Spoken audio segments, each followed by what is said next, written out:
സ്നേഹവാനായി ഞങ്ങളുടെ ദൈവമേ, കരുണയുള്ള കർത്താവേ, ഈ നല്ല സന്ധ്യാവേളയ്ക്കായിട്ട് അങ്ങയെ ഞങ്ങൾ സ്തുതിക്കുന്നു. കർത്താവെ, ഇന്നത്തേക്ക് ആവശ്യമുള്ളത് അങ്ങ് ഞങ്ങൾക്ക് നൽകി തരണമെന്ന് വളരെ വിനയത്തോടെ പ്രാർത്ഥിക്കും. കർത്താവ് മഹത്വം എടുക്കണം, കൃപയോടെ കേൾക്കണമേ. ആമേൻ. Praise the Lord. ദൈവത്തെ സ്തോത്രം ചെയ്യുന്നു. നമ്മൾ ഇന്ന് ചിന്തിക്കുന്നത് അപ്പോസ്തലപ്രവൃത്തികളുടെ പുസ്തകം 10-ാം അധ്യായത്തിന്റെ 44 മുതലുള്ള വാക്യങ്ങളാണ് ഞാൻ നിങ്ങളെ വായിച്ച് കേൾപ്പിക്കാം. ഈ വാക്കുകളെ പത്രോസ് പ്രസ്താവിക്കുമ്പോൾ തന്നെ വചനം കേട്ട എല്ലാവരുടെയും മേലും പരിശുദ്ധാത്മാവ് വന്നു. അവർ അന്യഭാഷകളിൽ സംസാരിക്കുന്നതും ദൈവത്തെ മഹത്വീകരിക്കുന്നതും കേൾക്കയാൽ പത്രോസിനോട് കൂടെ വന്ന പരിച്ഛേദനക്കാരായ വിശ്വാസികൾ പരിശുദ്ധാത്മാവെന്ന ദാനം ജാതികളുടെ മേലും പകർന്നത് കണ്ട് വിസ്മയിച്ചു.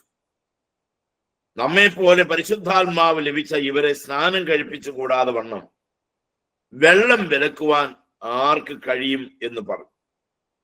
പത്രോസ് അവരെ യേശുക്രിസ്തുവിന്റെ നാമത്തിൽ സ്നാനം കഴിപ്പിപ്പാൻ കൽപ്പിച്ചു. അവൻ ചില ദിവസം അവിടെ താമസിക്കണമെന്ന് അവർ അപേക്ഷിച്ചു. ദൈവത്തിന് സ്തോത്രം. ഈ ഭാഗം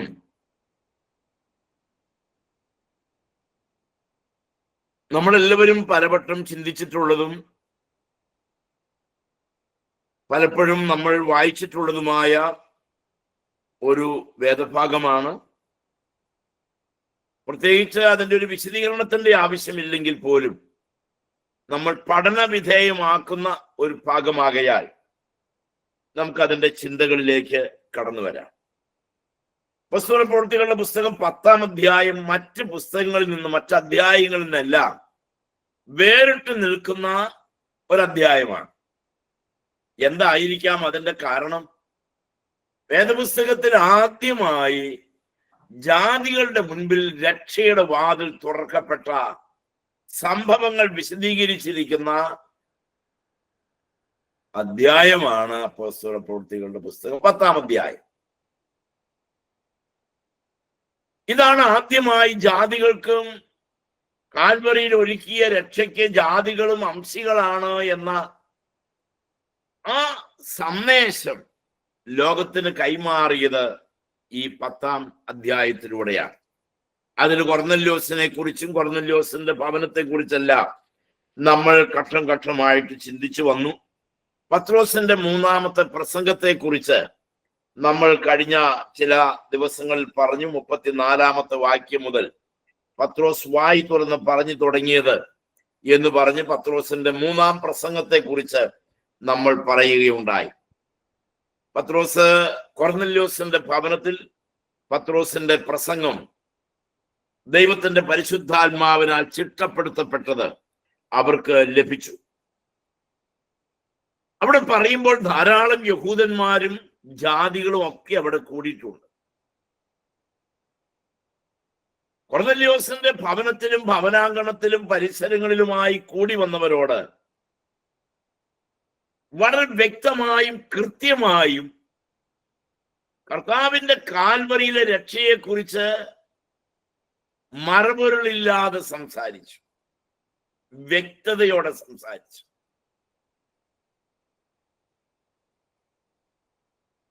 സുവിശേഷം വ്യക്തമാണെങ്കിൽ രൂപാന്തരീകരണവും വ്യക്തമാണ്, മാനസാന്തരം കൃത്യമാണ്. മറപൊരുളായിട്ടല്ല, കൃത്യമായി സംസാരിച്ചാൽ മനുഷ്യ ഹൃദയത്തിന് മാറ്റം വരുത്തുവാൻ സുവിശേഷത്തെ പോലെ ശക്തിയുള്ള മറ്റൊന്നില്ല. പക്ഷേ അതിന് വ്യക്തമായ ലക്ഷ്യമുണ്ടാകണം. സുവിശേഷത്തിന് കൃത്യമായ വ്യക്തിത്വം ഉണ്ടായിരിക്കണം.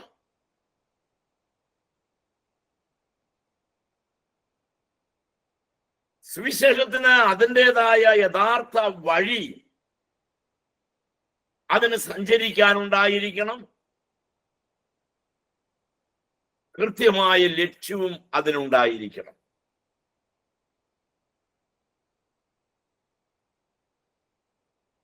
വ്യക്തതയും കൃത്യതയും ലക്ഷ്യവും ആത്മാർത്ഥമാണെങ്കിൽ അതിൽ നിന്നൊരു ഉൽപ്പന്നമുണ്ട് എന്ന് പത്രോസിന്റെ പ്രസംഗങ്ങൾ ഒന്നും പാഴാകാത്തതിൽ നമുക്ക് മനസ്സിലാക്കാനായിട്ട് സാധിച്ചു. ഇവിടെ പത്രോസ് പ്രസംഗിച്ചു. നമ്മളുടെ നാട്ടിലേതുപോലെ ഇന്നത്തേതുപോലെ ചിന്തിക്കണ്ട. ഇന്നത്തേതുപോലെ സ്റ്റേജ് കെട്ടിയുള്ള പ്രസംഗങ്ങളോ മൈക്ക് കെട്ടിയുള്ള ഉച്ചഭാഷണി ഉപയോഗിച്ചുള്ള പ്രസംഗങ്ങളോ ഒന്നും അല്ല. പക്ഷേ പത്രോസിന്റെ വാക്കുകൾ ഭയങ്കരമായിട്ട് മൂർച്ചയുള്ളതായിരുന്നു. അത് ചെന്ന് പതിച്ച ഹൃദയങ്ങളിലെല്ലാം മുറിവേറ്റു. 2-ാം അധ്യായം മുതൽ നമ്മളത് കാണുന്നതാണ്. രക്ഷപ്രാപിപ്പാൻ ഞാൻ എന്ത് ചെയ്യണം എന്ന് ചോദിക്കുമാറ് അവരുടെ ഹൃദയത്തിൽ മുറിവേറ്റു. ആ മുറിവേൽക്കാൻ കാരണം പരിശുദ്ധാത്മാവിൽ സംസാരിച്ചു. 44-ാമത്തെ വാക്യം തുടങ്ങുന്നത് ഇങ്ങനെയാണ്. ഈ വാക്കുകളെ പത്രോസ് പ്രസ്താവിക്കുമ്പോൾ വചനം കേട്ട എല്ലാവരുടെ മേലും. 34-ാം വാക്യത്തിൽ പത്രോസ് വായി തുറന്ന് പറഞ്ഞു തുടങ്ങിയത് എന്ന് പറഞ്ഞാൽ വായി തുറന്നപ്പോൾ അതിൽ നിന്ന് ഒരു ഒഴുക്കാണ്. പെന്തിക്കോസ്തിയിലും അങ്ങനെയായിരുന്നു. 120 പേർ ഒരുമിച്ച് കൂടി കാത്തിരുന്ന് പ്രാർത്ഥിച്ചപ്പോൾ ഒടുവിലത്തെ ദിവസം അവിടെ കൂടിയ സകലരോടും പറയാൻ മുഖവനായ പത്രോസിന്റെ ഹൃദയത്തിൽ നിറഞ്ഞു പൊന്തിയ ജ്ഞാനം പരിശുദ്ധാത്മാവിൽ നിന്നല്ലാതെ വേറെ എവിടെന്ന? കർത്താവിന്റെ പാഠശാലയിലല്ലാതെ, കർത്താവിന്റെ യൂണിവേഴ്സിറ്റിയിലല്ലാതെ വേറെ എങ്ങും പഠിച്ചിട്ടില്ല. വലിയ അക്ഷരജ്ഞാനവും ഡിഗ്രിയും PhD ഒന്നും അവനില്ല. പക്ഷേ അവന്റെ ഹൃദയത്തിൽ നിന്ന് ആ ശബ്ദം ഉയർന്നു. അത് വളരെ മൂർച്ചയുള്ളതായിരുന്നു. പ്രിയ ദൈവമക്കളെ, ഇവിടെ പത്രോസ് പ്രസ്താവിച്ചിട്ടുണ്ടായ പ്രതികരണങ്ങൾ നമ്മുടെ ഇന്നത്തെ ചിന്താ വിഷയം അതാണ്. പത്രോസിന്റെ 3-ാം പ്രസംഗത്തോടുള്ള പ്രതികരണങ്ങൾ എന്ത്? അതാണ് നമ്മൾ ഇന്ന് ചിന്തിക്കുന്ന വിഷയം. ഒന്നാമത്തേത് പരിശുദ്ധാത്മാവ് വന്നു എന്നുള്ളതാണ്. പ്രസംഗിക്കുമ്പോൾ തന്നെ അവൻ വന്നു. പ്രസംഗിക്കുമ്പോൾ തന്നെ ആത്മാവ് വന്നു. തന്റെ ഭൃത്യൻ വായി തുറന്നപ്പോഴേ ദൈവാത്മാവ് വ്യാപരിക്കാൻ തുടങ്ങി. പരിശുദ്ധാത്മാവിന്റെ സാന്നിധ്യം ആ ഭവനങ്ങളിലെല്ലാം കാണുവാനായിട്ട് സാധിച്ചു. ആത്മാവിൽ പ്രസംഗിക്കുക എന്ന് അതിന് പറയും. കുത്തി അളക്കണ്ട. ഉണർവ് ഇളക്കിപ്പറക്കി ഉണ്ടാക്കേണ്ടതല്ല. വചനം പറയുമ്പോൾ ആത്മാക്കളുടെ ഹൃദയത്തിൽ കുത്തുകൊള്ളുന്നു, വചനം പ്രവേശിക്കുന്നു. നമ്മളിന്ന് ഹല്ലേലൂയ പറഞ്ഞാലേ 2 എണ്ണം പറയുള്ളൂ. ചിലർ പ്രസംഗിക്കുമ്പോ തന്നെ പറയും 3 പ്രാവശ്യം ഹല്ലേലൂയ എന്ന് പറയാം. 3 പ്രാവശ്യം പറഞ്ഞു തീർന്നു. ഉപദേശി പറഞ്ഞാൽ ആൾക്കാരും പറയും. ആത്മീയമായ ഉണർവ് സ്വർഗത്തിൽ നിന്ന് വരുന്നതാണ്. പരിശുദ്ധാത്മാവ് ഒരു സമൂഹത്തിന്റെ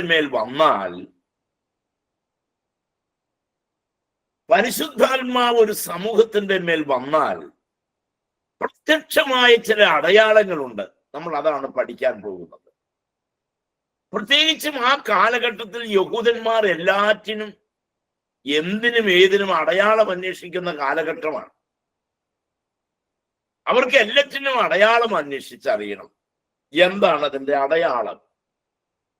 അടയാളം അന്വേഷിക്കുന്ന ആ കാലഘട്ടത്തിൽ പരിശുദ്ധാത്മാവ് അവരുടെ മേൽ വന്നപ്പോൾ വന്നു എന്നതിന്റെ ഒരു അടയാളമുണ്ടായി. 3 കാര്യങ്ങളാണ് അവിടെ ഉണ്ടായ അടയാളങ്ങൾ. ഒന്ന്,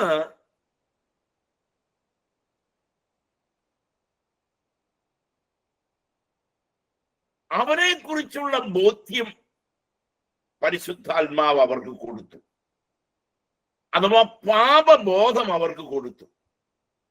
പരിശുദ്ധാത്മാവ് ഒരു വ്യക്തിയുടെ മേൽ വരുന്നതിന്റെ പ്രത്യക്ഷവും പ്രകടവുമായ അടയാളം ഒന്ന്, ആഴമേറിയ പാപബോധവും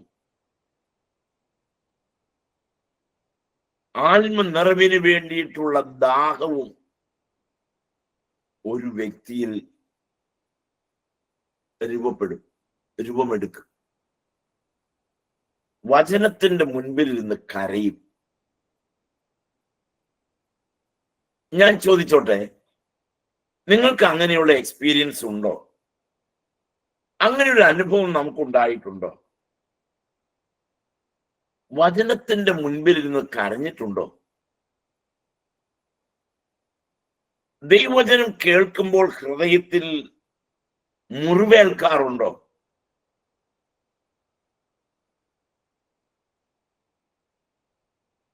എന്നോടാണല്ലോ ഇപ്പോ ആ സംസാരിച്ചത് എന്ന് ദൈവാത്മാവോ നമ്മോട് സംവദിച്ചാൽ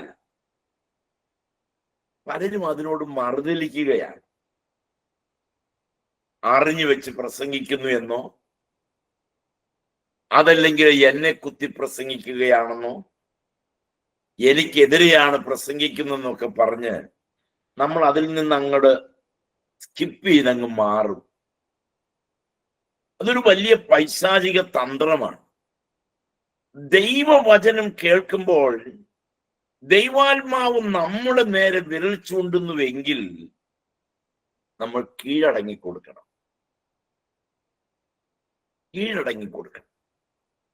ഇപ്പോൾ പറഞ്ഞത് എന്നോടാണല്ലോ എന്ന് ദൈവാത്മാവ് നമ്മളോട് പറയുന്ന സമയത്ത് താഴ്ത്തി കൊടുക്കണം. അടിയൻ ഇതാ എന്ന് പറയണം. അതിന് പകരം നമ്മൾ അതിനോട് മറുതലിക്കുകയും മത്സരിക്കുകയും അരുത്. ആരെങ്കിലും പറഞ്ഞു കേട്ടിട്ടാണോ, അറിഞ്ഞു വെച്ചിട്ടാണോ എന്നെ നോക്കി ഇങ്ങനെ പറയുന്നു എന്നൊക്കെ നമ്മൾ ചിന്തിച്ചു പോകും ചിലപ്പോൾ. അതുകൊണ്ട് എന്താണെന്ന് വെച്ച് കഴിഞ്ഞാൽ വചനത്തിന്റെ ലക്ഷ്യം നമ്മുടെ ജീവിതത്തിൽ പ്രാവർത്തികമാകാതെ പോവുകയാണ്. എന്താണ് വചനത്തിന്റെ ലക്ഷ്യം? വചനം പരിശുദ്ധാത്മാവ് അയച്ചത് നമ്മളെ തിരുത്താനാണ്, നമ്മളെ ഉപയോഗിപ്പാനാണ്, നമ്മളിൽ പ്രയോഗിക്കാനാണ് ദൈവവചനത്തെ അയക്കുന്നത്. ആ വചനത്തോട് നമ്മൾ മത്സരിച്ച് മാറ്റിക്കളയുകയാണ്. അങ്ങനെ ചെയ്താൽ നമ്മളിൽ ഒരിക്കലും ഒരു ആത്മീയ വളർച്ച ഉണ്ടാകില്ല. ദുഷ്ടനായ പിശാച് നമ്മൾ ഒരിക്കലും വളരണമെന്ന് ആഗ്രഹിക്കാത്ത ഒരാളാണ്, ഒരു പേഴ്സണാലിറ്റിയാണ്. നമ്മൾ ആത്മീയമായി വളരരുത് എന്ന് നിർബന്ധമുള്ള ഒരു വ്യക്തിത്വമാണ് പിശാചിന്റെ. അതുകൊണ്ട് അവൻ നമ്മളെ ആ വഴിയിൽ നിന്നേ അങ്ങ് മാറ്റും. നമ്മുടെ ചിന്തയെ മാറ്റും, നമ്മുടെ ഏകാഗ്രതയെ മാറ്റും, തട്ടി മാറ്റും.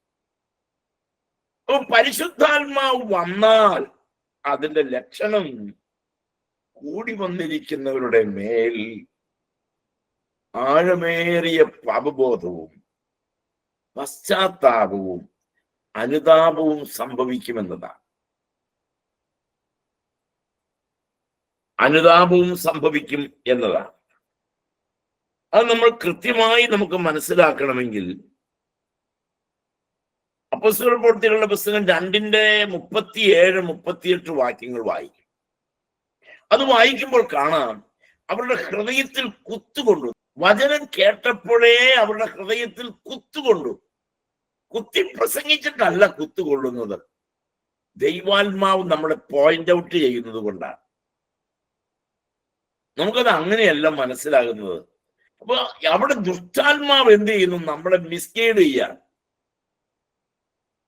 എന്റെ ഹൃദയത്തിൽ അങ്ങനെ ഒരു കുത്തുകൊള്ളുന്നുണ്ടെങ്കിൽ ദൈവാത്മാവ് എന്നെ തിരുത്താൻ ആവശ്യപ്പെടുന്നു എന്ന് നമ്മൾ മനസ്സിലാക്കിക്കോളും. അതൊരു ദൈവാത്മാവിന്റെ പ്രവർത്തനമാണ്. പ്രസംഗിക്കുന്നവർ അത് മനസ്സിലാക്കണം. എന്റെ പ്രസംഗത്തിന് ഒരു വ്യക്തിയെ മുറിക്കാനും അവന്റെ മുറിവ് കെട്ടാനും എന്റെ പ്രസംഗത്തിന് ശക്തി ഉണ്ടാകണം. ഹൃദയത്തെ മുറിക്കുകയും ഹൃദയത്തിന്റെ മുറിവുകൾ ഉണക്കുകയും ചെയ്യുന്ന ഒരു ശുശ്രൂഷയാണ് പ്രസംഗം. മുറിക്കുന്നത് മാത്രമല്ല, അതിനെ തുന്നിക്കെട്ടി ശരിയാക്കുന്നത് കൂടിയാണ് പ്രസംഗം. പത്രോസിന്റെ പ്രസംഗത്തിൽ അവരുടെ ഹൃദയത്തിൽ കുത്തേറ്റു. രണ്ടാമത് എന്ത് സംഭവിച്ചെന്നറിയാമോ? അവർ അന്യഭാഷകളിൽ സംസാരിച്ചു. ഇത് വളരെ ഇന്ന് കോൺട്രവേഴ്സറി ആയിട്ടുള്ള ഒരു വിഷയമാണ്, അന്യഭാഷ.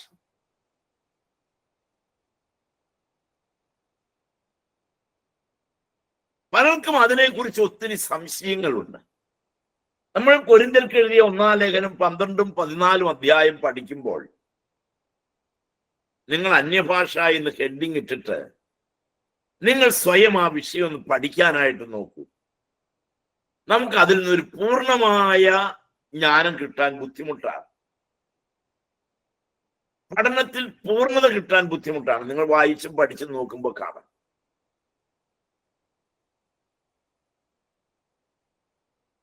പക്ഷേ ഭാഷ എന്ന് പറയുമ്പോൾ ഭാഷയ്ക്കെല്ലാം ഒരു ലിപിയുണ്ട്. പൗലോസ് അവിടെ അത് പറയുന്നുണ്ട്. ഞാൻ അതിന്റെ ഒരു വിശദമായ പഠിപ്പിക്കലിന് വേണ്ടി ശ്രമിക്കുകയല്ല. ഞാൻ പറഞ്ഞ സെന്റൻസ് നിങ്ങൾ ശ്രദ്ധിക്കണം. പരിശുദ്ധാത്മാവ് അവരുടെ മേൽ വന്നതിന്റെ അടയാളമായിരുന്നു അന്യഭാഷ ഇവിടെ. അതല്ലാതെ അന്യഭാഷ പരിശുദ്ധാത്മാവ് വന്നതിന്റെ അടയാളമല്ല. പരിശുദ്ധാത്മാവ് വന്നതിന്റെ അടയാളമായിരുന്നു അന്യഭാഷ. അന്യഭാഷ പരിശുദ്ധാത്മാവ് വന്നു എന്നുള്ളതിന്റെ അടയാളമല്ല. ചുരുക്കം ചില സഭകൾ അന്യഭാഷ നിർബന്ധമാക്കിയിരിക്കുകയാണ്. അന്യഭാഷയുണ്ടെങ്കിലേ ആത്മാഭിഷേകം കിട്ടിയെന്ന് അംഗീകരിക്കൂ സഭ. ഞാനതിനെ വിമർശിക്കാനോ കുറ്റപ്പെടുത്താനോ ആളല്ല. ഭാഷാവരമുണ്ട്, അത് ലഭിക്കുന്നവർ പറയട്ടെ.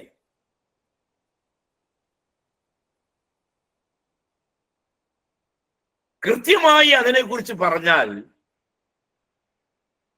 തർക്കമില്ലാതെ ചിന്തിക്കുന്ന ഒരു വിഷയം, പെന്തിക്കോസ്തിയിൽ പരിശുദ്ധാത്മാവ് നിറഞ്ഞ് പത്രോസ് പ്രസംഗിച്ചപ്പോൾ അവിടെ ഏകദേശം 12 ഭാഷക്കാർ അവിടെ കൂടിയിരുന്നു.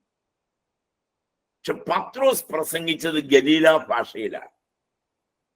കൂടിയിരുന്നവർക്കെല്ലാം അവരവരുടെ ഭാഷയിൽ മനസ്സിലായി.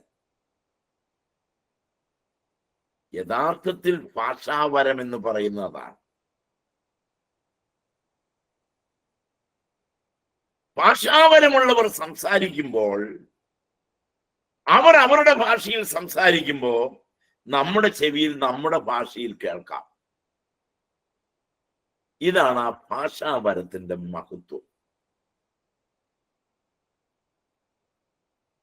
ഇപ്പൊ ഉള്ളത് ഒരുപക്ഷെ അല്ലെന്നോ ആണെന്നോ ഒന്നും പറയാൻ ഞാൻ ആളല്ലെന്ന് ആവർത്തിച്ച് പറയും.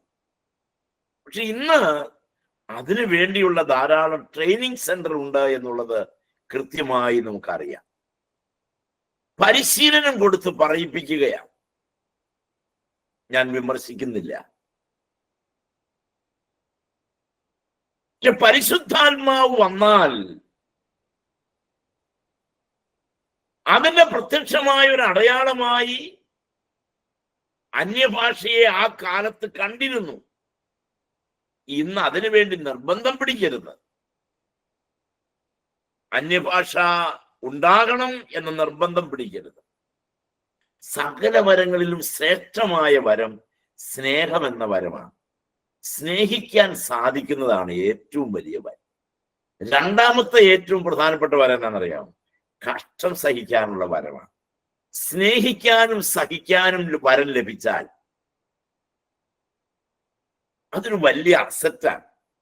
എല്ലാ വരത്തിലും ശ്രേഷ്ഠമായ വരം ഏതാണെന്ന് ചോദിച്ചാൽ ഞാൻ പറയും വിവരമാണ്. വിവരം. എല്ലാ വരത്തിലും ശ്രേഷ്ഠമായ വരം വിവരമാണ്. വിവരമുള്ളവന് വരം കിട്ടിയാലേ വിവരത്തോടും വിവേകത്തോടും കൂടി അത് ഉപയോഗിക്കുള്ളൂ. വെളിവും വെള്ളിയാഴ്ചയും വേണമെന്ന് നമ്മുടെ നാട്ടിൽ പറയാറില്ലേ? ഏറ്റവും വലിയ കാര്യം വിവേകത്തോടു കൂടി, ദീർഘവീക്ഷണത്തോടു കൂടി ദൈവം തരുന്ന വരദാനങ്ങളെയും കഴിവുകളെയും തിരിച്ചറിഞ്ഞ് ഉപയോഗിക്കാൻ പ്രാപ്തനായ ഒരാളുടെ കയ്യിലെ ദൈവം വരദാനങ്ങൾ തരും. നമ്മൾ ഒരിക്കലും ഒരു കൊച്ചിന്റെ കയ്യിൽ മൂർച്ചയുള്ള കത്തി കൊടുക്കൂലല്ലോ. നമ്മൾ കൊടുക്കൂല. കാരണം കൊച്ചിന് കത്തി കിട്ടിക്കഴിഞ്ഞാൽ എന്തൊക്കെയാ കളിക്കണമെന്ന് അറിയില്ല, നമുക്ക് പണി കിട്ടും. കർത്താവിന് അറിയാം. അതുകൊണ്ട് അവൻ വരങ്ങൾ പങ്കിടുമ്പോ നമ്മുടെ പ്രാപ്തിക്ക് അനുസരിച്ച് തരൂ. അവിടെയുള്ള ചാക്കോച്ചന് അത് കിട്ടിയല്ലോ, അതുകൊണ്ട് തൊമ്മച്ചന് കിട്ടണമല്ലോ എന്നുള്ള വാശിപ്പുറത്ത് ആരും ട്രെയിനിങ്ങിന് പോണ്ട. കിട്ടി വാങ്ങിച്ചോ. ചാക്കോച്ചന് കിട്ടിയതുകൊണ്ട് അവന് എത്രയോ വർഷം മുമ്പ് ഞാൻ ആത്മീക രംഗത്ത് വന്നതാണ്, എനിക്ക് കിട്ടിയേ പറ്റൂ എന്നുള്ള വാശിയൊന്നും വേണ്ട. ചിലർ ഇത് രണ്ടെണ്ണം പറഞ്ഞില്ലെങ്കിൽ സുഖമില്ലാത്തവരുണ്ട്, പിന്നണിയിൽ പോകും എന്ന് ചിന്തിക്കുന്നവരുണ്ട്. അതൊക്കെ തെറ്റായ കാഴ്ചപ്പാടാണ്. അതല്ല ഇതിന്റെ അടയാളം. ഏറ്റവും വലിയ പരിശുദ്ധാത്മാവിൽ ഒരു വ്യക്തി നിറയുന്നതിന്റെ പ്രത്യക്ഷമായ ലക്ഷണം ശരിക്കും പറഞ്ഞാൽ 9 ഫലങ്ങളും നിറഞ്ഞു നിൽക്കും ആ വൃക്ഷത്തിൽ. 9 ടൈപ്പിലുള്ള അല്ലികൾ ചേർന്ന ഒരു ഓറഞ്ച് നിങ്ങൾ കണ്ടിട്ടുണ്ടല്ലോ. ഓറഞ്ചിന് അതിനകത്ത് 8ഓ 10ഓ അല്ലി കാണും എന്നതുപോലെയാണ്. പക്ഷെ ഓരോ ഓറഞ്ച് കിട്ടിയാൽ ആ ഓറഞ്ചിന് 10 അല്ലി ഉള്ളതുപോലെ ആത്മാവിന്റെ ഫലങ്ങളല്ല, ആത്മാവിന്റെ ഫലമാണ്. അതിനകത്ത് 9 അല്ലി കാണും. ഈ 9ൽ ഏറ്റവും പ്രധാനപ്പെട്ടത് ഞാൻ നിങ്ങളോട് പറയാറുണ്ട്: സ്നേഹം, സന്തോഷം, സമാധാനം. ഇത് 3 കിട്ടിയാലുണ്ടല്ലോ മൊത്തം സമാധാനമായി. വേറെ ഒന്നും കിട്ടിയില്ലെങ്കിൽ കുഴപ്പമില്ല. Price the Lord. സ്നേഹിക്കാൻ സാധിക്കണം, സന്തോഷിക്കാൻ സാധിക്കണം, സമാധാനം ഉണ്ടാക്കാനും സമാധാനം കൊടുക്കാനും സാധിക്കണം. ഇത് 3 ഇതിനു വേണ്ടിയിട്ട് ദാഹിച്ച് നിങ്ങൾ പ്രാർത്ഥിക്കുക. കർത്താവേ, സ്നേഹം കൊണ്ടും സന്തോഷം കൊണ്ടും സമാധാനം കൊണ്ടും എന്നെ നിറയ്ക്കണമേ എന്ന് പ്രാർത്ഥിക്കും. ദൈവമക്കളെ, ജീവിതത്തിൽ ഒരു ഭാഗ്യമാണത്. മറ്റൊന്നിനെയും കുറച്ച് കണ്ടിട്ടല്ല ഞാൻ പറയണേ. നമ്മൾ ഒന്നിനെ അനുകരിക്കാനായിട്ട് പോകരുതെന്നാണ് ഞാൻ പറഞ്ഞതിന്റെ ചുരുക്കമുള്ളൂ. അനുകരിക്കുകയാണെങ്കിൽ എനിക്ക് അവനെ പോലെ ദൈവസ്നേഹത്താൽ നിറയാൻ, എനിക്ക് ആത്മസന്തോഷം കൊണ്ട് നിറയാൻ കൃപ തരണം.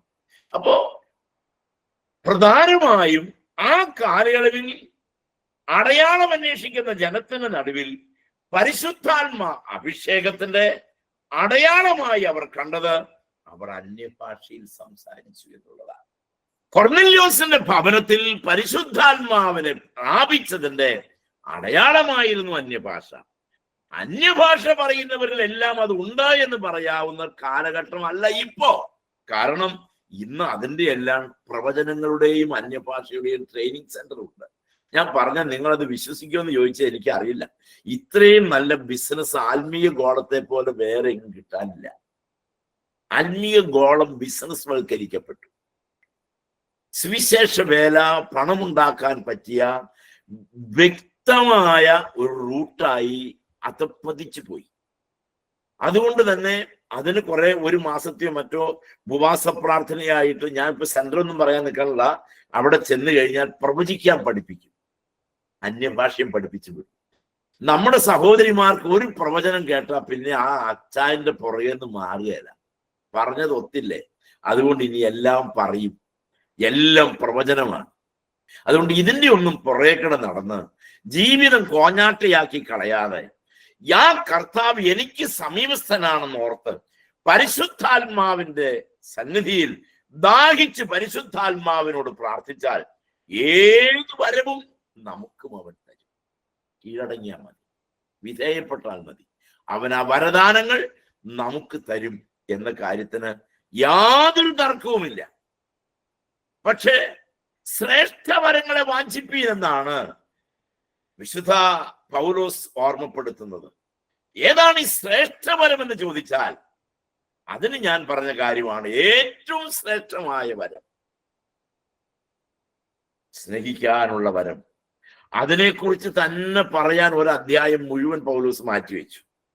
അപ്പൊ അതിന്റെ മഹിമ നമുക്കറിയാലോ. 1 കൊരിന്ത്യർ ലേഖനം 13-ാം അധ്യായം മുഴുവനും രേഖപ്പെടുത്തിയത് സ്നേഹം എന്നൊരു വരത്തെ കുറിച്ച് പ്രസംഗിക്കാനാണ്, എഴുതാനാണ്. അത്ര ശ്രേഷ്ഠമാണ് സ്നേഹം എന്നുള്ള വരം, വിശ്വസിക്കാനുള്ള വരം. ഞങ്ങൾ ക്ലാസ് എടുത്തപ്പോ ഒരു ഭക്തനായ ഒരു മനുഷ്യൻ പറഞ്ഞു, ധാരാളം വരങ്ങൾ പൊതിയാക്കി പേരെഴുതി വെച്ചു. രോഗികളെ സൗഖ്യമാക്കാനുള്ള വരം ഒരു പൊതി, വേറെ വർണ്ണത്തില് അന്യഭാഷാ വരം ഒരു പൊതി. ഇങ്ങനെ 7 വരങ്ങൾ പൊതി എഴുതി വെച്ചു. ഒരു വരവും കൂടി എഴുതി വെച്ചു, കഷ്ടം സഹിപ്പാനുള്ള വരം. എന്നിട്ട് അവിടെ കൂടി എല്ലാവരോടും പറഞ്ഞു, നിങ്ങൾക്ക് ഇഷ്ടപ്പെട്ട വരം നിങ്ങൾ എടുത്തോളാൻ പറഞ്ഞു. അവിടെ വെച്ചേർന്ന് ഒന്നൊഴിച്ച് ബാക്കി എല്ലാം അവരെടുത്തുകൊണ്ടുപോയി. ഏതായിരിക്കും എടുക്കാതെ പോയ വരം എന്ന് നിങ്ങൾക്ക് പറയാമോ? കഷ്ടം സഹിക്കാൻ വേണ്ട ആന്റി, ആ വരം ആർക്കും വേണ്ട. ഞാൻ പറയട്ടെ, ശ്രേഷ്ഠവരം എനിക്ക് ഈ കഷ്ടത നിറഞ്ഞ ലോകത്ത്, പാപം നിറഞ്ഞ ലോകത്ത്, സമാധാനമില്ലാത്ത നാട്ടിൽ, സ്നേഹം വരണ്ടു പോകുന്ന നാട്ടിൽ സ്നേഹവും സന്തോഷവും സമാധാനവും സഹിഷ്ണുതയുമുള്ള ഒരു ക്രിസ്തീയ ജീവിതം നയിപ്പാൻ കൃപ തരണമെന്ന് പ്രാർത്ഥിക്കാം. ഇവിടുത്തെ സ്ഥിതി കൊർന്നല്യോസിന്റെ ഭവനത്തിൽ അവർ അടയാളം അന്വേഷിക്കുന്നവരായിരുന്നു എന്നുള്ളത് കൊണ്ട് ജാതികളുടെ പരിശുദ്ധാത്മാവ് വന്നു എന്ന് തിരിച്ചറിയാൻ അവരൊക്കെ പത്രോസ് പറഞ്ഞതുപോലെ, മറ്റ് ശിഷ്യന്മാർ വിശ്വാസികൾ പറഞ്ഞതുപോലെ അവരൊക്കെ അന്യഭാഷയിൽ സംസാരിച്ചപ്പോ അവർക്ക് മനസ്സിലായി അവരുടെ മേൽ ദൈവാത്മാവ് വന്നു. മൂന്നാമത്തെ കാര്യം എന്നറിയാമോ? അപ്പൊ ഒന്ന്, പരിശുദ്ധാത്മാവ് വന്നതിന്റെ പ്രത്യക്ഷമായ അടയാളങ്ങളിൽ ഒന്ന്, അവർ പാപബോധമുള്ളവരായി. 2, അവർ അന്യഭാഷയിൽ സംസാരിച്ചു. 3, അവർ ദൈവത്തെ മഹത്വപ്പെടുത്തി. എല്ലാ മാനവും മഹത്വവും അവർ ദൈവത്തിന് കൈമാറി. എന്തുണ്ടെങ്കിലും ദൈവത്തിന് മഹത്വം കൊടുക്കാൻ ദൈവമക്കൾ പഠിക്കണം. താൻ പ്രാമാണിത്വവും തലക്കനവും കാണിക്കരുത്. ദൈവത്തിൽ നിന്ന് പ്രാപിച്ചിട്ട് സ്വന്തം പേരിൽ, സ്വന്തം ഹെഡിൽ എഴുതി ചാർത്തി വെക്കരുത്. എന്റെ ഗുണമെന്ന് പറയരുത്, മറ്റുള്ളവരുടെ മഹിമയെന്ന് പറയരുത്. പക്ഷെ സൂക്ഷിച്ചാൽ അറിയാം, നമ്മൾ പലതിനും ഞാൻ എന്ന് പറയുന്ന കക്ഷിയെ ഹൈലൈറ്റ് ചെയ്യാനുള്ള, ഞാൻ ബുദ്ധിയോടെ ചെയ്തത് കൊണ്ട് അല്ലെങ്കിൽ ഇന്നയാൾ സഹായിച്ചത് കൊണ്ട് നമ്മൾ അതിൻ്റെ അടിയിലാണ് അണ്ടർലൈൻ ചെയ്യുക. കൃപയാൽ, കൃപയാൽ, എന്റെ ദൈവം സഹായിച്ചതിനാൽ. ആത്മനിറവുള്ള ഒരു വ്യക്തി അവനുണ്ടായ ഒരു മഹിമ പങ്കുവെക്കുമ്പോൾ ദൈവത്തെ മഹത്വപ്പെടുത്തിക്കൊണ്ടേ പറയും. അവരെല്ലാവരും ദൈവത്തെ മഹത്വപ്പെടുത്തി. കാരണം എന്താണെന്നറിയാം? അവർ ജാതികളായിരുന്നു.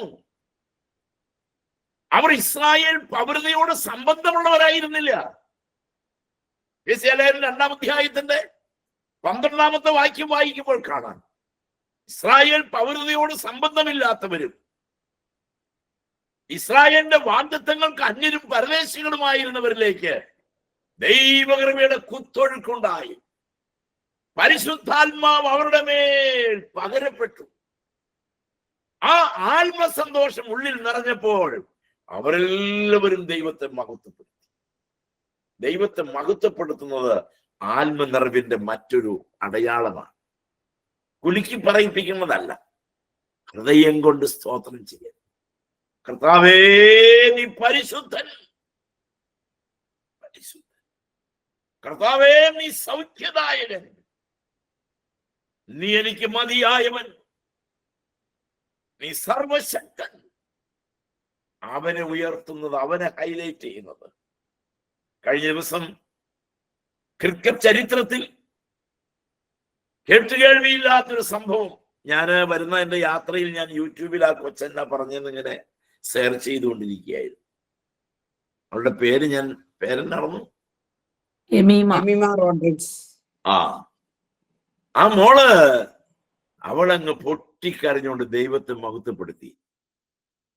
നമ്മുടെയൊക്കെ മക്കള് പരീക്ഷ പാസ്സാവോ ഡിഗ്രി കിട്ടുവോ വല്ലതും ചെയ്തെങ്കിൽ ആകെ ചെയ്യാൻ പോണ എന്നാന്നറിയാം, അമ്മ ഒരു സാക്ഷ്യം പറയും, എന്റെ പിള്ളയ്ക്ക്.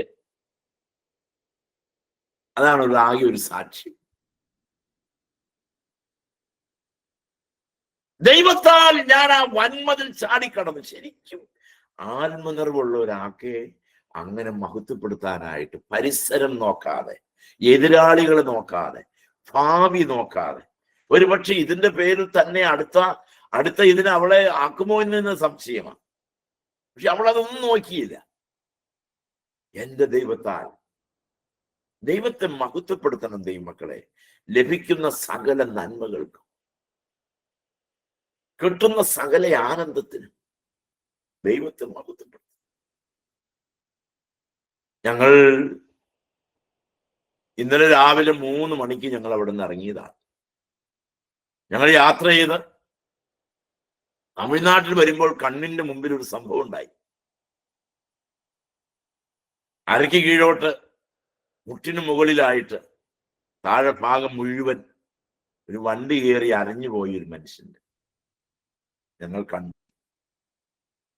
ഞാൻ പറയാം, ഒരപകടം, ഒരു ദുരന്തം ഇത്ര വേഗത്തിൽ ഒരു ജീവിതം തീർന്നു പോയി. ദൈവമക്കളെ, എങ്ങനെ ഞങ്ങൾ മഹത്വപ്പെടുത്താതിരിക്കും? ദൈവത്തെ സ്തോത്രം ചെയ്യുന്നു. രാവും പകലും നിറഞ്ഞ യാത്രകൾ. രാത്രി നിങ്ങൾ വചനത്തിന്റെ മുൻപിലായിരിക്കുമ്പോൾ മറക്കല്ലേ, ദൈവത്തെ മഹത്വപ്പെടുത്തണം. ആത്മനിറവിന്റെ അടയാളമാണ്. കാശിന്റെ ഗുണമല്ല, ബുദ്ധിയുടെ മഹത്വമല്ല, അപ്പന്റെ അമ്മയുടെയും തറവാടിത്തത്തിന്റെ ഒന്നും ഗുണമല്ല. കൃപയാൽ കൃപയാൽ കൃപയാൽ എന്റെ കർത്താവിനാൽ എന്ന് പറയണം. 4-ാമത്തെ കാര്യം, 46-ന്റെ അവസാന ഭാഗം. വിസ്മയിച്ചു, ചുറ്റും നിന്നവർ വിസ്മയിച്ചു. നമ്മിൽ പരിശുദ്ധാത്മാവ് പകരപ്പെടുമ്പോൾ ചുറ്റും നിൽക്കുന്നവർ അവർക്ക് ലഭിച്ച ആത്മാവ് ഇവർക്കും ലഭിച്ചല്ലോ എന്നോർത്ത് വിസ്മയിച്ചു. അവരെ കുറിച്ച് ഇവരൊരു സാക്ഷ്യം പറയുകയാണ്. ഒരത്ഭുതം സംഭവിച്ചു ദൈവമക്കളെ. ജാതികൾക്ക് ഇത് സംഭവിക്കില്ലെന്ന് വിചാരിച്ചിരുന്നവരുടെ നടുവിൽ പരിശുദ്ധാത്മാവ് ഒരു അത്ഭുതം ചെയ്യും. എന്നിൽ ദൈവം ചെയ്തെടുക്കുന്ന പ്രവൃത്തികൾ മറ്റുള്ളവർക്ക് ഒരു അത്ഭുതമാണ്. ദൈവത്തിന് അത്ഭുതമല്ല. ദൈവം നമ്മുടെ ജീവിതത്തിൽ ഒരു അത്ഭുത പ്രവൃത്തികൾ ചെയ്യാറില്ല. നമ്മൾക്കും ചുറ്റും നിൽക്കുന്നവർക്കാണ് അത് അത്ഭുതം. കർത്താവ് ഭൂമിയിൽ വന്നിട്ട് അത്ഭുത പ്രവൃത്തികൾ ചെയ്തോ? കർത്താവ് ഒരു അത്ഭുത പ്രവൃത്തിയും ചെയ്തില്ല. കർത്താവ് തന്റെ പ്രവൃത്തി സാധാരണ രീതിയിൽ ചെയ്തു. പിന്നെ ആർക്കാണ് അത്ഭുത പ്രവൃത്തി? നമ്മൾക്കാണ് അത്ഭുത പ്രവൃത്തി.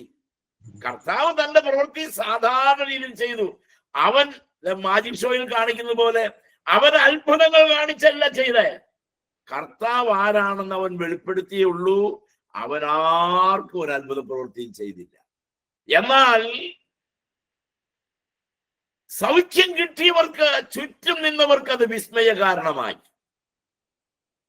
കർത്താവ് മഹാനാകയാൽ അവൻ മഹത്തായ കാര്യമേ ചെയ്യുള്ളൂ. അവൻ ഉന്നതനാകയാൽ അവൻ ഉന്നതമായ കാര്യങ്ങളെ ചെയ്യുള്ളൂ. അവന്റെ കൈ എന്ന് തൊട്ടാൽ അത് സംഭവിക്കും. അതൊരു പ്രത്യേകമായ കാര്യമല്ല. ആൾക്കാരെ വിളിച്ചു കൂട്ടിയിട്ട് അവന്റെ ഷോ കാണിക്കുകയായിരുന്നില്ല. അത് അവന്റെ സാധാരണ നമ്മൾ ഭക്ഷണം കഴിക്കും പോലെ നമ്മൾ ഭക്ഷണം കഴിക്കുന്ന ഒരു അത്ഭുത പ്രവൃത്തിയാണോ? അതേസമയത്ത് ഒരിക്കൽ ദീർഘനാളുകളായി ഭക്ഷണം കഴിക്കാത്ത ഒരാളുടെ രോഗവിവരങ്ങൾ നമ്മൾ അന്വേഷിക്കുമ്പോൾ ഇന്ന് എന്താ വല്ലതും കഴിച്ചോ എന്ന് ചോദിക്കുമ്പോൾ അല്പം ലിക്വിഡായിട്ട് കഴിച്ചു എന്ന് പറയുമ്പോൾ ഓ പ്രൈസ് ദ ലോർഡ്. ഇന്നലെ ഞങ്ങൾ അവന് വേണ്ടി പ്രാർത്ഥിച്ചിരുന്നു. കർത്താവ് അത്രത്തോളം സഹായിച്ചു. അത് നമുക്കൊരു അതേസമയം നമ്മൾ ലിക്വിഡായിട്ട് എന്തെങ്കിലും കഴിച്ചാൽ വിശേഷമാണ്. കാരണം അത് നോർമൽ ആയിട്ടുള്ള കാര്യമാണ്. കർത്താവ് ആ കാര്യം ചെയ്യുന്നത് ഒരു അത്ഭുത പ്രവൃത്തിയല്ല, അത് അവന്റെ പ്രവൃത്തിയാണ്. പക്ഷെ ആർക്കാണ്? നമ്മൾക്കതൊരു അത്ഭുത പ്രവൃത്തിയാണ്. ദൈവത്തിന് സ്തോത്രം. Praise the Lord. ആകയാൽ ദൈവമക്കളെ വിസ്മയിച്ചു. ദൈവ ആത്മാവിന്റെ വ്യാപാരം നടന്നാൽ ചുറ്റുമുള്ളവർക്ക് അത് അത്ഭുത വിഷയമാണ്. എന്നെ ദൈവാത്മാവ് മാറ്റിയത് മറ്റുള്ളവർക്ക് ഒരു അത്ഭുത വിഷയമാണ്. പാപത്തിൽ നിബന്ധിച്ചു പോയ ഒരുത്തന്റെ മേൽ ആത്മപകർച്ച ഉണ്ടാകുമ്പോൾ അത് അത്ഭുത വിഷയമാണ്. ഇവരും ഗലീലക്കാരല്ലയോ എന്ന് പത്രോസിന്റെ പ്രസംഗം കേട്ടപ്പോൾ അവർ വിളിച്ചു ചോദിച്ചു. കാരണം ഇവർ ഗലീലാക്കടലിൽ വലവീശി നടക്കുന്നത് അവർ കണ്ടിട്ടുണ്ട്. യേശുവിന്റെ പിറകെ നടക്കുന്നവർ കണ്ടിട്ടുണ്ട്. പക്ഷേ അവരിൽ നിന്ന് വിസ്മയകരമായ ചില പ്രതികരണങ്ങൾ ഉണ്ടായി. ഞാൻ മറ്റുള്ളവർക്ക് ഒരു അത്ഭുത വിഷയമാകാൻ. നിങ്ങളത് ഇങ്ങനെ നോട്ട് ചെയ്താൽ മതി. ദൈവാത്മാവ് ഒരു വ്യക്തിയിൽ വന്നാൽ അവൻ മറ്റുള്ളവർക്ക് ഒരു അത്ഭുത വിഷയമായിരിക്കും. ഒന്ന്, ആഴമേറിയ പാപബോധവും പശ്ചാത്താപവും ഉണ്ടാകും. രണ്ട്, വരദാനങ്ങൾ പ്രകടമാകും. മൂന്ന്, ദൈവത്തെ മഹത്വപ്പെടുത്തും. നാല്, നമ്മൾ മറ്റുള്ളവർക്ക് ഒരു അതിശയ വിഷയമാണ്. Praise the Lord. ദൈവാത്മാവ് ഒരു വ്യക്തിയിൽ വന്നാൽ 4 കാര്യങ്ങൾ പ്രകടമാകും. ദൈവത്തിന് സ്തോത്രം. മറക്കരുത്. ഇവിടെ 47-ാം വാക്യത്തിൽ നമ്മെ പോലെ പരിശുദ്ധാത്മാവ് ലഭിച്ച ഇവരെ സ്നാനം കഴിപ്പിച്ചു കൂടാതെ വണ്ണം വെള്ളം വിലക്കുവാൻ ആർക്ക് കഴിയും? ഇവിടെയുള്ള ഒരു പ്രശ്നം ഇതാണ്. കൊർന്നല്യോസിന്റെ വീട്ടിൽ പത്രോസ് എത്തി എന്നുള്ളത് യഹൂദന്മാർക്ക് ഒട്ടും പിടിച്ചിട്ടില്ല. പരീശന്റെ വീട്ടിൽ കർത്താവ് കടന്നു ചെന്നത് അവിടെയുള്ള പകൽക്കും ദഹിക്കാത്തതുപോലെ പാപിനിയായ സ്ത്രീ അവനെ പരിചരിച്ചത് ദഹിക്കാതായതുപോലെ ഇവിടെ പത്രോസ് അവരുടെ മേൽ അവരുടെ ആ ഭവനത്തിലേക്ക് കടന്നു ചെന്നത് അവർക്ക് പലർക്കും പിടിച്ചിട്ടില്ല. എന്നാൽ ഈ 4 കാര്യങ്ങൾ കഴിഞ്ഞപ്പോ അവരെല്ലാവരും ഏകസ്വരത്തിൽ പറഞ്ഞു, എന്തിനാണ് ഇവരുടെ വെള്ളം വിലക്കുന്നത്? ഇവർക്ക് സ്നാനം എന്തിനാണ് വിലക്കുന്നത്? ഇവർക്ക് സ്നാനം കൊടുക്കാൻ എന്താണ് തടസ്സം? സ്നാനം കൊടുക്കണം. അപ്പൊ ഇവിടെ രക്ഷിക്കപ്പെട്ട് പരിശുദ്ധാത്മാവിനെ പ്രാപിച്ച് ശേഷമാണ് ഇവർക്ക് സ്നാനം കൊടുക്കുന്നതായി നമ്മൾ ഇവിടെ കാണുന്നത്. പരിശുദ്ധാത്മാവ് ലഭിച്ച ഇവർക്ക് സ്നാനം ലഭിക്കുമ്പോഴേ പരിശുദ്ധാത്മാവിനെ ലഭിക്കൂ എന്നോ സ്നാനപ്പെട്ടാലേ ആത്മാവിനെ ലഭിക്കൂ എന്നോ നമ്മൾ നിർബന്ധം പിടിക്കണ്ട. കാറ്റ് ഇഷ്ടമുള്ളിടത്ത് ഇഷ്ടമുള്ളപ്പോൾ ഊതും. അതിനൊന്നിനും വേണ്ടിയിട്ട് വാശി പിടിക്കരുത്, വാശി പിടിക്കണ്ട. ദൈവാത്മാവിന്റെ പ്രവർത്തനങ്ങളെ നമ്മുടെ ബുദ്ധിമണ്ഡലങ്ങൾക്കും നമ്മളുടെ അറിവുകൾക്കകത്തും ഒതുക്കി കെട്ടാനായിട്ട് ഒരിക്കലും നോക്കരുത്. ഞാൻ ഒന്നുകൂടി പറയാം. പരിശുദ്ധാത്മാവിന്റെ പ്രവർത്തന പദ്ധതികളെ നമ്മൾ ഒരിക്കലും നമ്മുടെ ബുദ്ധിമണ്ഡലങ്ങൾക്കകത്ത് ഒതുക്കി കെട്ടാനായിട്ട് ശ്രമിക്കരുത്. ദൈവാത്മാവ് ഇഷ്ടം പോലെ പ്രവർത്തിക്കും. കാറ്റ് ഇഷ്ടമുള്ളിടത്ത് ഊതുന്നത് പോലെ എന്നാണ് കർത്താവ് അതിനെ കുറിച്ച് പറഞ്ഞത്. അത് അതിന്റെ യുക്തമായിട്ട് ആ കാര്യം ചെയ്യും.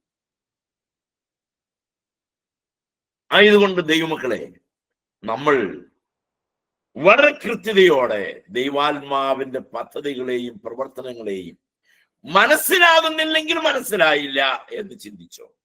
വിമർശിക്കാൻ നിൽക്കരുത്. പരിശുദ്ധാത്മാവിന്റെ കാര്യപരിപാടികളെ കുറ്റം പറയാനും വിമർശിക്കാനും നിൽക്കരുത്. എല്ലാം നമുക്ക് മനസ്സിലായിക്കൊള്ളണമെന്നില്ല, എല്ലാം നമ്മൾ പഠിച്ചവരായിക്കൊള്ളണമെന്നില്ല. നമ്മൾ ഒത്തിരി അജ്ഞരാണ്. അതുകൊണ്ട് ഒന്നിനെയും വിധിച്ച് ഒന്നിനെയും കുറ്റം പറയാനായിട്ടും വിമർശിക്കാനായിട്ടും നിൽക്കരുത്. അത് ദൈവാത്മാവിന്റെ ഇഷ്ടത്തിന് വിട്ടേക്കുക. ഏറ്റവും ഉചിതമായി എനിക്ക് തോന്നുന്നു, നമ്മൾ ദൈവാത്മാവിൽ നടക്കുന്ന ഒരു ശുശ്രൂഷയെ നമ്മൾ വിമർശിക്കാനും കുറ്റപ്പെടുത്താനും അടിച്ചൊതുക്കാനും തല്ലി തകർക്കാനും തല്ലിക്കെടുത്താനുമായിട്ട് ശ്രമിക്കരുത്. അത് നമുക്ക് ദോഷം ചെയ്യും എന്നൊരു കാര്യം ഞാൻ ചേർത്ത് പറയട്ടെ. കൊർന്നല്യോസിന്റെ ഭവനത്തിൽ യേശുവിന്റെ നാമത്തിൽ അവരെ എന്ത് ചെയ്തു? സ്നാനം കഴിപ്പിച്ചു. പത്രോസ് കൽപ്പിച്ചു ഇവർക്ക് സ്നാനം കൊടുക്കാൻ. അങ്ങനെ അവൻ ചില ദിവസം അവിടെ താമസിക്കണമെന്ന് അവർ അപേക്ഷിച്ചു. പത്രോസിനോട് പറഞ്ഞു, നീ ഇവിടെ ഞങ്ങളുടെ കൂടെ താമസിക്കും. അത്രമാത്രം ആത്മബന്ധം അവർക്കുണ്ടായി. ദൈവമക്കളെ, ഒരു ദൈവാത്മാവിൽ ഒരു ശുശ്രൂഷ എനിക്ക് ഗുണം ചെയ്യുമ്പോൾ ആ സ്നേഹപ്രകടനം ഇത് വളരെ വലുതാണ്. ഞങ്ങള് ഒറീസയിൽ ചെല്ലുമ്പോൾ മിക്കവാറും സ്റ്റേറ്റിൽ നിന്നുള്ള സൺഡേ സ്കൂൾ അധ്യാപകരായിട്ടുള്ളവർ വന്നു. അവരുടെ എല്ലാം വീടുകളിൽ ഞാൻ കടന്നുപോയിട്ടുണ്ട്. അവരുടെ വളരെ പരിമിതമായ സൗകര്യങ്ങൾക്കകത്ത് പോയി അവരോടൊപ്പം കഴിഞ്ഞിട്ടുണ്ട്.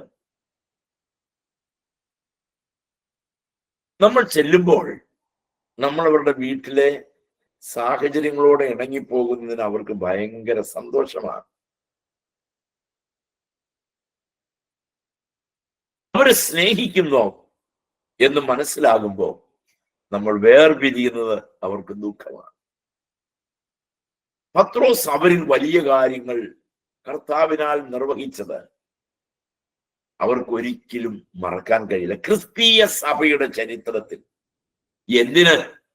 എന്തിനേറെ നമ്മുടെ കാര്യത്തിൽ പോലും ജാതികൾക്ക് രക്ഷ ഉദ്ഘാടനം ചെയ്യപ്പെട്ടത് കൊർന്നല്യോസിന്റെ ഭവനത്തിലാണ്. ജാതികൾക്കുള്ള ആത്മരക്ഷ അതിന്റെ ഫസ്റ്റ് കൗണ്ടർ കൊർന്നല്യോസിന്റെ ഭവനത്തിലാണ്. അതും ആരെ കൊണ്ട് ചെയ്യിപ്പിച്ചെന്നറിയാമോ? പത്രോസിനെ കൊണ്ട്. പത്രോസ് പരിച്ഛേദനക്കാർക്ക് മാത്രമേ ദൈവകൃപയുള്ളെന്നും ആത്മാഭിഷേകമുള്ളൂ എന്നും ദൈവത്തിന്റെ വാഗ്ദത്തത്തിന്റെ നിയമങ്ങൾക്ക് അവർ മാത്രമേ അവകാശികളുള്ളൂ എന്നും അതുകൊണ്ട് പരിച്ഛേദനക്കാർക്ക് മാത്രമേ പുതിയ നിയമം ഉള്ളൂ എന്ന് ചിന്തിക്കുകയും പഠിക്കുകയും പഠിപ്പിക്കുകയും ചെയ്തിരുന്ന ആളായിരുന്നു പത്രോസ്. അതുകൊണ്ട് തന്നെ പത്രോസിന് ദർശനം കൊടുത്തു. പത്രോസിനെ കൊണ്ട് അത് തിരുത്തിച്ചു. എന്തിനെയാണോ നമ്മൾ എതിർക്കുന്നത്, ആ എതിർക്കുന്നതിന്റെ പരിഹാരം നമ്മളെ കൊണ്ട് തന്നെ ചിലപ്പോ ദൈവം ചെയ്യിപ്പിക്കും. വർഷങ്ങൾക്ക് മുമ്പ് ഇവിടെ അടുത്തൊരു കുരിശൻ തൊട്ടിയില് ഒരു സാധാരണ എന്നെ പോലെ ഒരു ആത്മായക്കാരൻ ആയിട്ടുള്ള ഒരാള് എല്ലാവരെ കൊണ്ട് സ്തോത്രം പറയിപ്പിച്ചു. വേദവസ്തും കൊണ്ട് പറഞ്ഞ കാര്യമൊക്കെ പറഞ്ഞു. അധ്യക്ഷനായിട്ടൊരു അച്ഛനിരിപ്പുണ്ടാകും. അച്ഛൻ പറഞ്ഞു, നിർത്തണം എന്റെ പ്രസംഗം അവിടെ എന്ന് പറഞ്ഞു. എന്നിട്ട് പറഞ്ഞു, ഇത് യാക്കോബായക്കാർക്ക് ചേർന്ന പണിയല്ല, ഇങ്ങനെയൊന്ന് സ്തുതിക്കാൻ സഭ പഠിപ്പിച്ചിട്ടില്ല, അതുകൊണ്ട് പ്രസംഗം നിർത്താൻ പറഞ്ഞു. പ്രസംഗം നിർത്തിച്ചു. അച്ഛനാണ് പിന്നീട് പ്രസംഗിച്ചതല്ല. സ്തോത്രം അച്ഛൻ ഒട്ടും പിടിച്ചില്ല. എന്നാ സംഭവിച്ചെന്നറിയാമോ? ഒരു 2-3 മാസം കഴിഞ്ഞപ്പോ അച്ഛന്റെ കൊച്ചമ്മയ്ക്ക് ഒരല്പം അസ്വസ്ഥതയായി. Breast cancer. അച്ഛനും കൊച്ചമ്മയും കൂടി ദുബൈയിൽ പോയി ധ്യാനം കൂടാൻ പോയി. ധ്യാനം കൂടാൻ ചെന്നപ്പോ ധ്യാനത്തില് 4-ാം ദിവസം വ്യാഴാഴ്ച കൊച്ചമ്മയ്ക്ക് കർത്താവ് സൗഖ്യം കൊടുത്തു. അച്ഛനും കൊച്ചമ്മയും എഴുന്നേറ്റ് ഒന്ന് സ്തുതിക്കാൻ തുടങ്ങിയിട്ട് നോൺ സ്റ്റോപ്പാണ്. ധാരാളമായിട്ട് സ്തുതിച്ചു. ഞാൻ എന്നിട്ട് കൊച്ചമ്മയെ കാണാൻ ചെല്ലുമ്പോൾ അച്ഛനും കൊച്ചമ്മയും അവർ പ്രാർത്ഥിക്കുക. അവരുടെ സ്തുതിപ്പും അവരുടെ പ്രാർത്ഥനയും കേട്ട് ഞാൻ സ്തബ്ധനായിപ്പോയി. അവരവർക്ക് വരുമ്പോഴേ ഇത് മനസ്സിലാവും എന്തുകൊണ്ടാണ് സ്തുതിക്കുന്നത്. ആ സമയം വരെയും നിഷിദ്ധമായിരുന്ന അച്ഛനും കൊച്ചമ്മയും തന്റെ ജീവിതത്തിൽ ദൈവം വലിയ വിടുതൽ കൊടുത്തപ്പോ എണ്ണമറ്റ് 1000 സ്തുതിയല്ല, ഇടമുറിയാതെ ഹല്ലേലൂയ ഹല്ലേലൂയ എന്ന് പറഞ്ഞ് സ്തുതിക്കുന്നത് കണ്ടപ്പോ, ദൈവമക്കളെ, നമ്മിൽ ദൈവാത്മാവ് ഇറങ്ങി പ്രവർത്തിക്കുമ്പോൾ നമ്മൾ ദൈവത്തെ മഹത്വപ്പെടുത്തും. അതുകൊണ്ട് ആരെങ്കിലും ദൈവത്തെ മഹത്വപ്പെടുന്നത് കാണുമ്പോൾ വിമർശിച്ചാൽ ഓർത്തോളണം, അവനെ കൊണ്ട് കർത്താവ് അത് പറയിപ്പിക്കും. അവരെ കൊണ്ട് കർത്താവ് അത് ചെയ്യിപ്പിക്കും. അതുകൊണ്ട് ഒട്ടും ആശങ്കപ്പെടണ്ട. നമ്മൾ ദൈവത്തെ മഹത്വപ്പെടുത്തി ജീവിക്കാൻ ഈ ചാപ്റ്റർ, ഈ ഭാഗം നമ്മളെ നിർബന്ധിക്കുന്നു. അവൻ ചില ദിവസം അവിടെ താമസിക്കണമെന്ന് അവർ അപേക്ഷിച്ചു. അങ്ങനെ എന്തിനെ എതിർത്തോ, പത്രോസ് എന്തിനെ എതിർത്തോ, എതിർത്ത കാര്യം പത്രോസിനെ കൊണ്ട് തന്നെ ചെയ്യിപ്പിച്ചു. ഇപ്പൊ പരിശുദ്ധാത്മാവ് ഒരു വ്യക്തിയിൽ വന്നാൽ 4 അനുഭവങ്ങൾ ഇനിയുണ്ട് ധാരാളം. പക്ഷെ ഈ വേദഭാഗത്തോടുള്ള ബന്ധത്തിൽ 4 കാര്യങ്ങൾ നിങ്ങളുടെ മുൻപാകെ പങ്കുവച്ചു. കർത്താവ് നമ്മളെ അതിനായി സഹായിക്കട്ടെ. വചനം പഠിച്ച് വിശുദ്ധിയിലും വിശ്വാസത്തിലും പരിശുദ്ധാത്മാവിനെ അനുസരിച്ചും അവന്റെ വരദാനങ്ങളോടെ ജീവിപ്പാൻ കർത്താവ് നമ്മളെല്ലാവരെയും സഹായിക്കട്ടെ എന്ന് പ്രാർത്ഥിക്കുന്നു.